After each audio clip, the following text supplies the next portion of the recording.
All right, good morning to you again. This is Saturday, and it is October the 17th. And what time is it? It is 10 after 9. I'm in the office, and I'm going to get situated here. And we're going to continue now with Chapter 4, and we're going to do 4B. You've had a lecture from 4. The first one was 4. Then you had 4A, and now we're into 4B. So, let's get started. I do believe that I talked a little bit when we finished up about mapping. And with mapping, you would be presenting words to a child in categories. And fast mapping is what facilitates some vocabulary growth. It helps to get some new vocabulary into that child's expressive language and quickly. And when you're doing fast mapping, what you're essentially doing is working in categories with like objects, like items, and you are working on furniture, for example. You're working on clothing items. You're working on animals. You're working on fruits. So when you fast map, and you're fast mapping in categories with like items, it's much easier to remember. It is something that may also be current or maybe in your home, something you're familiar with at some level. It is a word that you maybe have a better chance of hearing in your home, the fast mapping. When we get into slow mapping, we are talking about tweaking those words a little bit. We're talking about fine-tuning those words. And it may be with animals, the child may think or may perceive all animals that are small with 4 legs to be dogs. Well, now you might be able to talk about a small animal with 4 legs. You may have a cat. You may have a dog. You could have a pig. So you're tweaking it, you're refining it, fine-tuning it, so that you are exposing them to some differences within those categories. Children learn fast mapping much quicker. That's why it's called fast. And you're getting those words into their vocabulary. Now, I am beginning on page 75 of my PowerPoint, and we're going to talk about pre-linguistic vocalizations continued. And pre-linguistics, if I haven't said this already, is pre meaning before, and linguistics meaning language. So this is something that occurs before true language surfaces. And we're going to start with cooing. I had you watch video of examples of cooing, examples of babbling, and examples of the twin speech that I just dearly love to watch.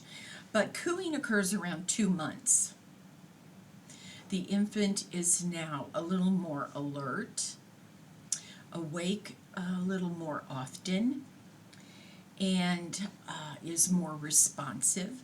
Vision is a little bit better, and so they're beginning to respond to you as the caregiver. The responses that you're going to get will be more vowels than consonants. Now, I will say that you will maybe hear a consonant. That is not so unusual. But this is a social interaction. Cooing is a social interaction. You are talking to this infant. The infant maybe just woke up and they're in a happy mood, and you're talking about, oh, you're so cute. I just love it when you wake up in the morning. Oh, my sweet baby. Oh, I just love, oh, look at you yawn. And you're really beginning to interact a little bit more.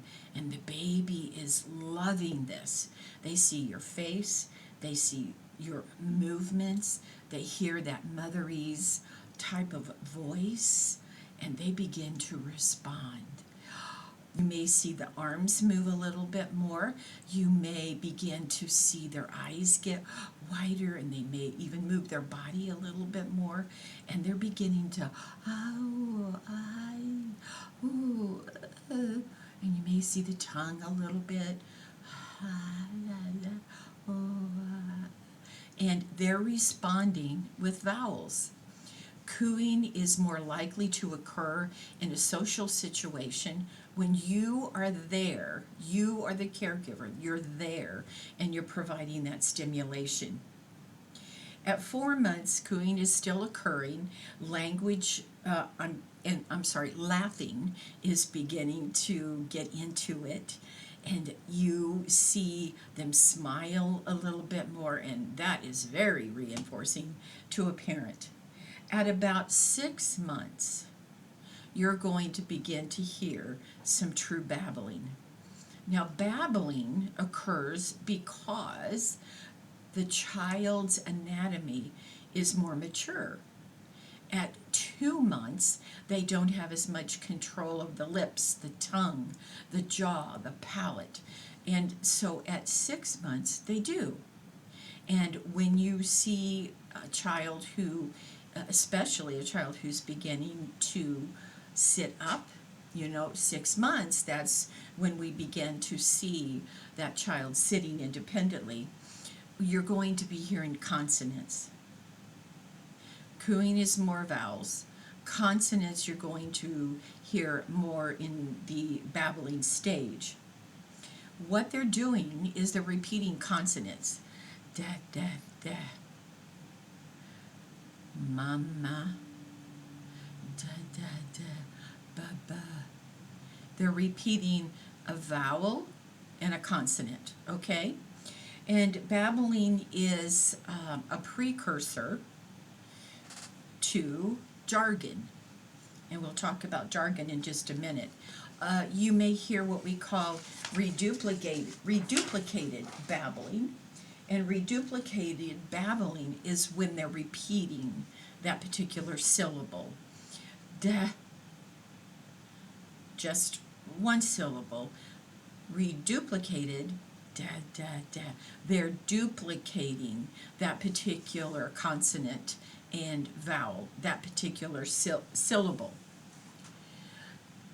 You'll still hear some cooing, but as the maturation continues, you're going to hear more babbling, and you're going to go from reduplicated babbling into variegated babbling as they progress, as the anatomy continues to mature. You may hear abaga, madaba. So you have a consonant and a vowel. You may have three different consonants, so therefore you have variegated babbling. Cooing, babbling, and that babbling includes reduplicated babbling and variegated babbling. You may have some echolalia. The child may imitate a little bit, and you can maybe keep that interaction going for quite a while. If the child is hungry, don't try it because they're hungry. But sometimes after they've eaten and they're satisfied, you'll begin that interaction and you'll get quite a bit from them. During true babbling, it's important for hearing to be typically developing because the child is listening to themselves. It's going from here to here. They are beginning to listen to themselves. They're reinforced by what they hear from themselves. Sometimes it's even startling if they get really happy and they squeal, they'll stop, and sometimes it'll even make them cry because they are listeners. They're listening to what they are saying. With a child who has a hearing loss, it could be, it more than likely would be a pretty significant hearing loss. Now, there's a big difference between a significant, profound hearing loss and deafness. And we do know that children who are born deaf, that they are going to sound and do that babbling very much the same as a child who hears. Those sounds are in place, they're playing with sounds, but at about 8 to 12 months, those sounds begin to fall off. They're not nearly as verbal as they were, and it's due to they're not being reinforced by what they're hearing. Now, they may babble through sign language. They may babble that way. If their parents are diagnosed as deaf, then certainly the parents, it will come very naturally to them to do some babbling with some sign language. And certainly it is very, very cute to see a child sign at such a young age. I was working with a family in First Steps. Both parents were significantly hearing impaired. They had tried hearing aids, but the hearing aids just, I think, provided too much distortion. And hearing aids were never successful for them at all. So they stopped using the hearing aids. And they had children. They had 2 children. One was a boy and one was a girl. And because they were not being able to provide that verbal stimulation and give them a language-enriched environment that they could hear, I was brought in as the speech pathologist. This was a First Steps family. And the children, both children, were very, very quiet. Very quiet. They would sign to their parents. Parents would sign to them. And let's say it's a 2-year-old. And they knew exactly what was being communicated. And you get these little short, stubby fingers, and they're not able to maybe make the signs, the letters of the alphabet, exactly like they are intended to be, but it is just the sweetest thing, and it is very cute. However, these children had typically developing hearing, but their language wasn't typically developing because the parents were not living in a language-enriched environment for them. So I was brought in, and the children could certainly learn words, and did learn words, and they did make progress. The articulation certainly wasn't correct, but there were approximations, but the language was delayed, for sure. And the parents perceived that enough to know that they needed to bring in some extra help. I had a situation with another family. There was a young girl who actually went to the Indiana School for the Deaf. She came home, she left the school and I really don't know why, and she was deaf. And she got into a relationship and had children, and had several children. And again, First Step services were brought into the home due to the lack of language stimulation. And I did not actually go into that home, but the service coordinator who did go into that home said to me it was one of the worst cases of language deprivation that she had ever been in. I think the father was also diagnosed as deaf, so there was very little spoken language. Now, my experience with individuals who are deaf is they do move their lips to words. They are very expressive facially, as we know individuals who sign are.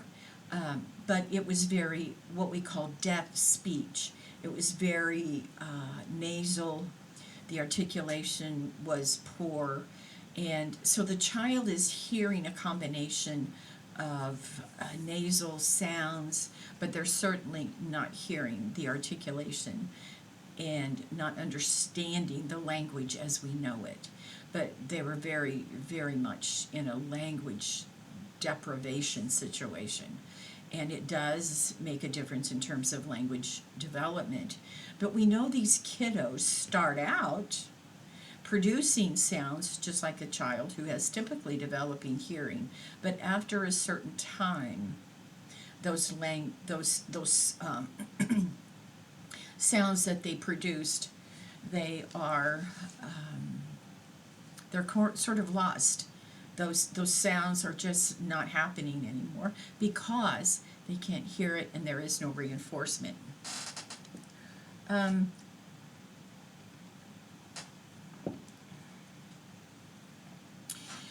We now move to jargon. So you've had cooing, babbling. Within this stage of babbling, you have reduplicated babbling. You have variegated babbling, and now we're moving to jargon. Now, jargon really isn't true words, but what you're getting is the inflection that helps you to understand what it is they're saying. For example, excuse me, the parent is interacting with the infant and they're saying, "Oh, sweet baby, I love you. I love you." And you hear the child go, "I, ooh, I, ooh." You're hearing vowels, some approximations to some consonants, maybe, but you've got the inflection. And it's the exact inflection that the parent is producing. So, you know what they're saying. That's some jargon, but it is not language. It is not language. But when you perceive it to be language, you're going to stimulate even more. And that's certainly something that we do want. Vocables are fun. Vocables are very fun. And vocables, it's the production that is unique to the child, and they're with consistent patterns used in reference to a particular thing, and it's noticed around 9 or 10 months. Now, the vocable is not necessarily what the word should sound like. And here's a good example. Some friends of mine, I've known them for many years, and the husband's name was Gary, and the wife's name was Ditter.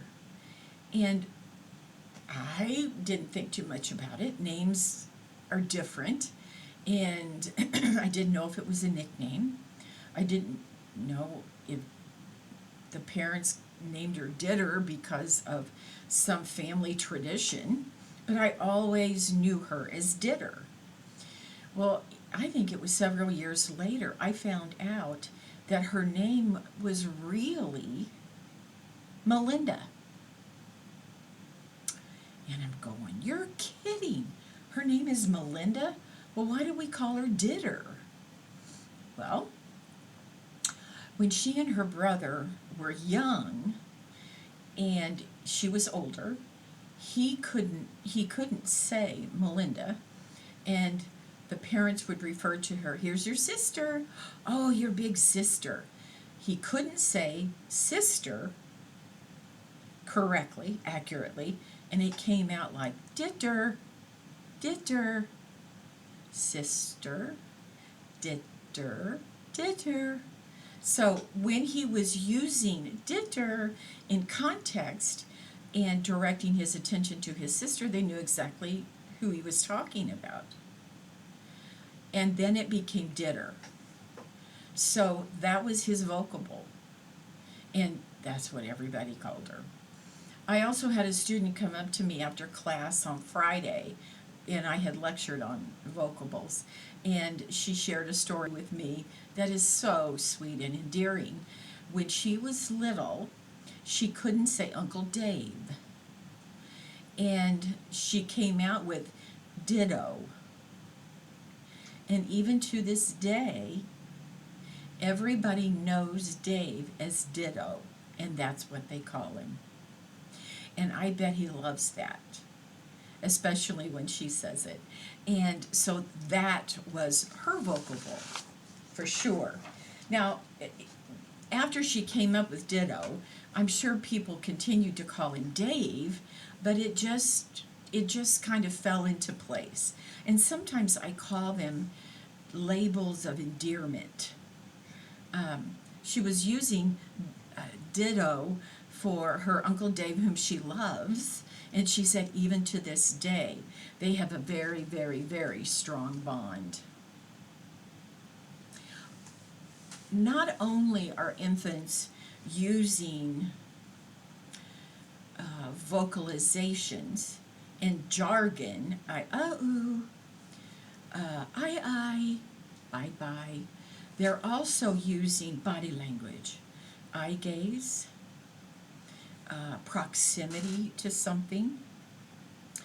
The facial expression is quite important. You will see this around 8 months, and they're still using some eye gaze and some gestures even up to 12 months. But have you ever seen a child sitting on mom's lap? Mom's eating an ice cream cone. And this child is 6, 7, 8 months, and they're watching it. And they are just mesmerized, and the ice cream is going to mom's mouth. And their mouth is opening, and they're even beginning to reach for it. Those gestures come early, and the eye gaze. Now, for a child who has no ability to reach, really has very little conscious control over the extremities, and it could be a child diagnosed with cerebral palsy. It could be an individual who, after some traumatic injury, is unable to move their arms and may have very limited speech, will use eye gaze to communicate.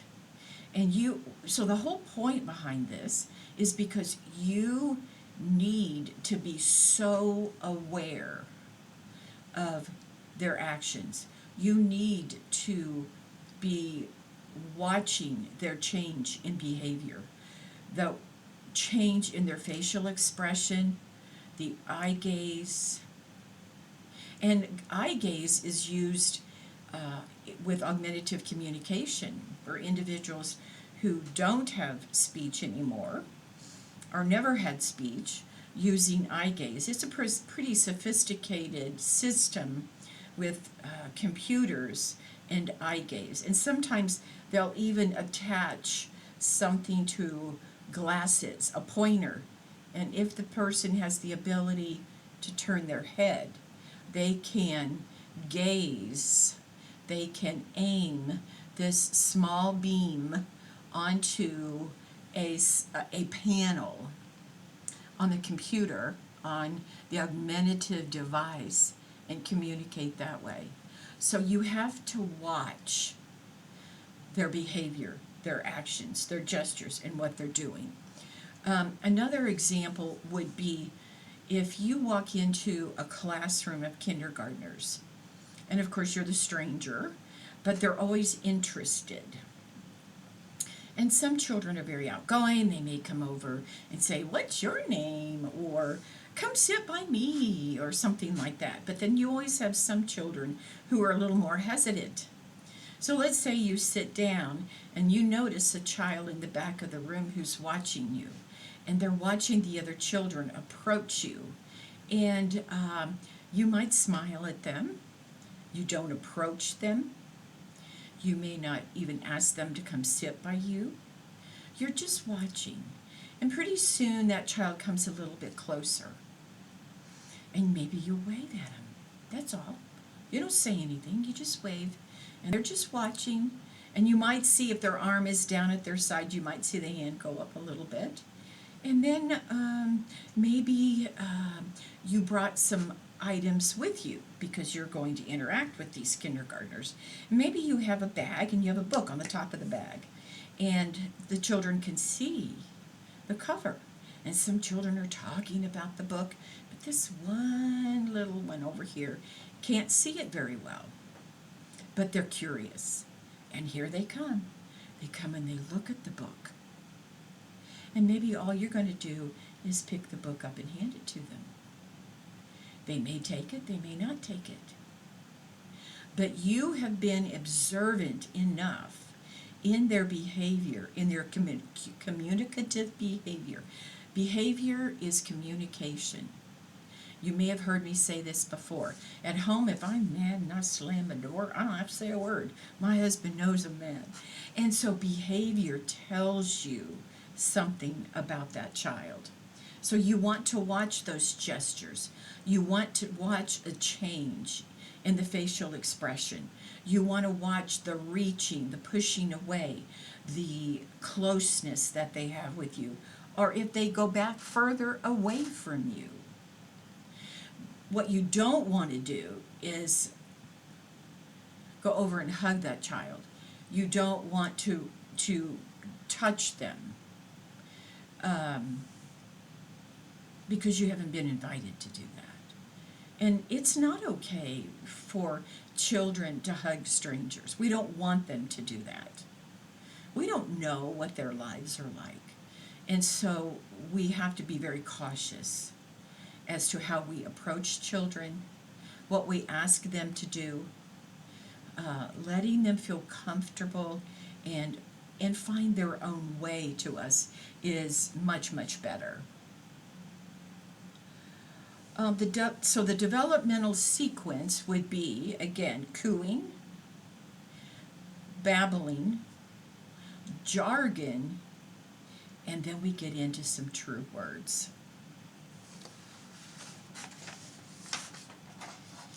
True words are usually single syllable.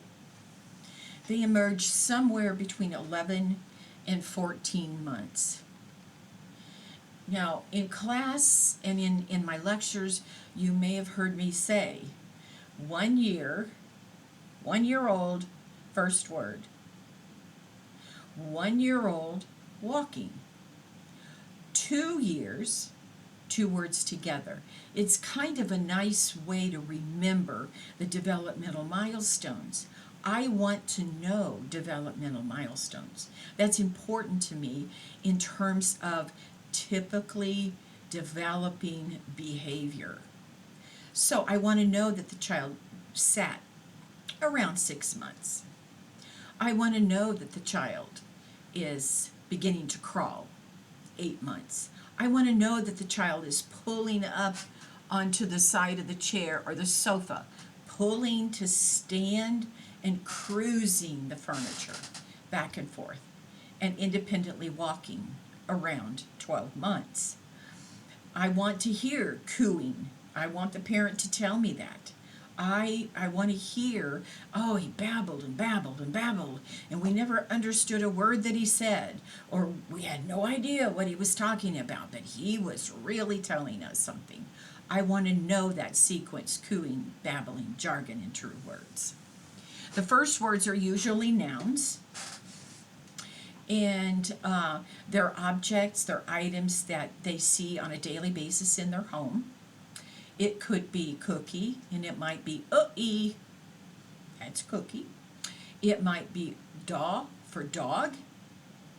It might be itty for kitty. It could be for cracker. It could be wa for water, ju for juice.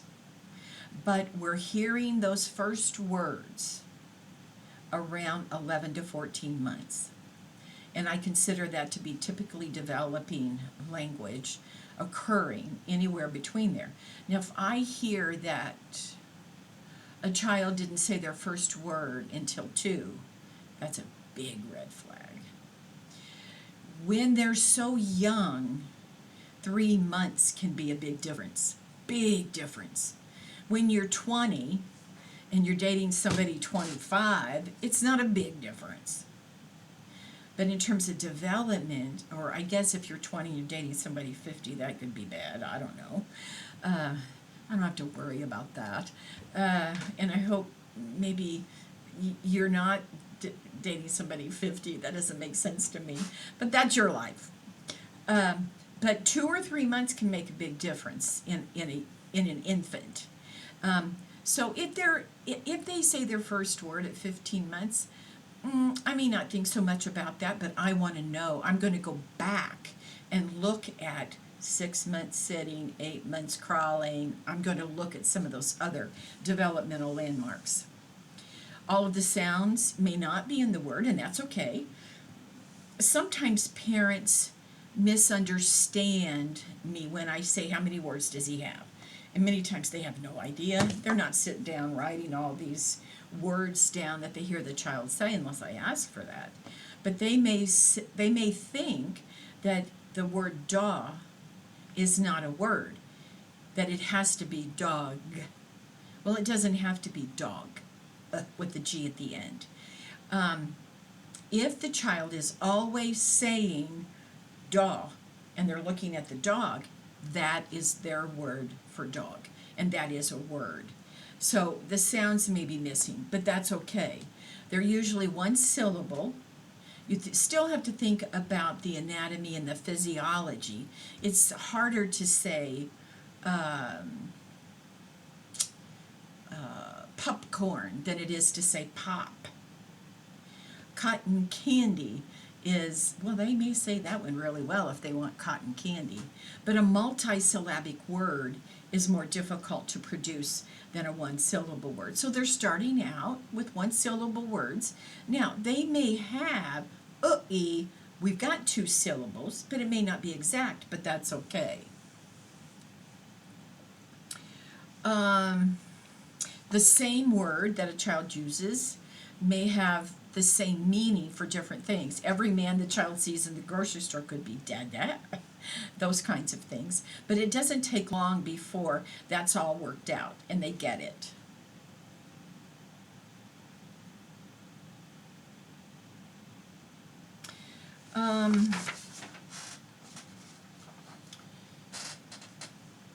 The first words are fairly specific names. Didder, sister. Diddo, Dave.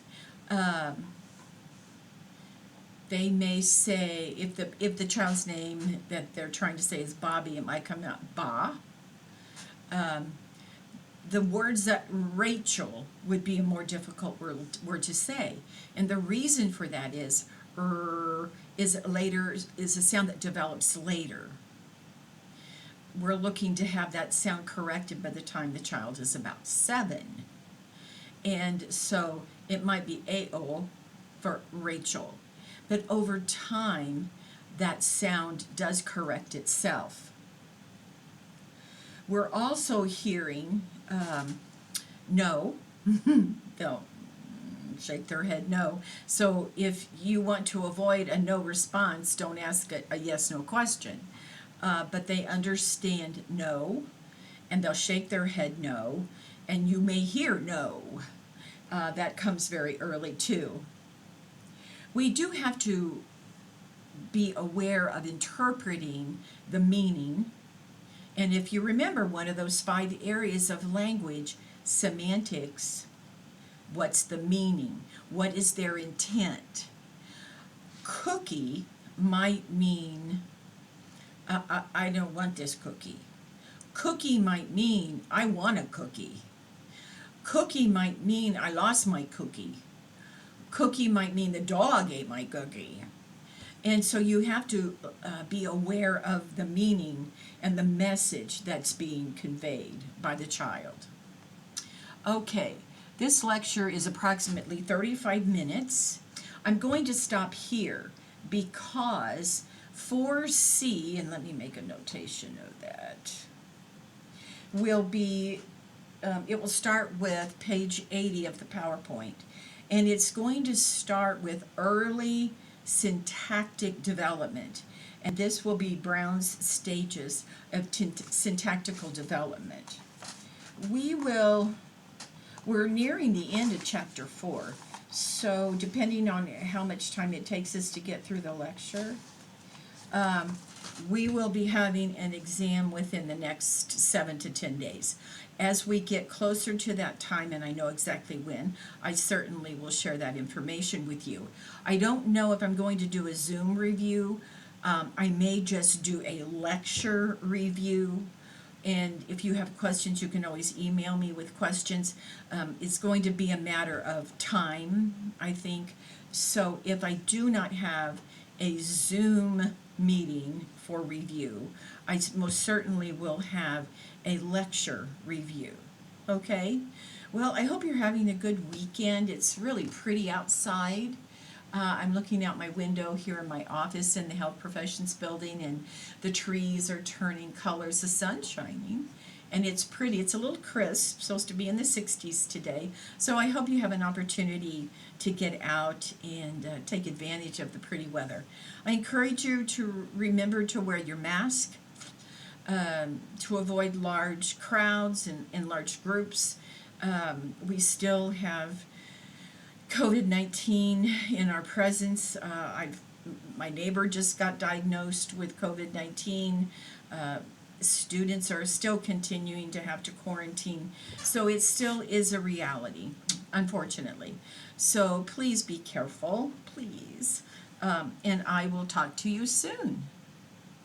Bye.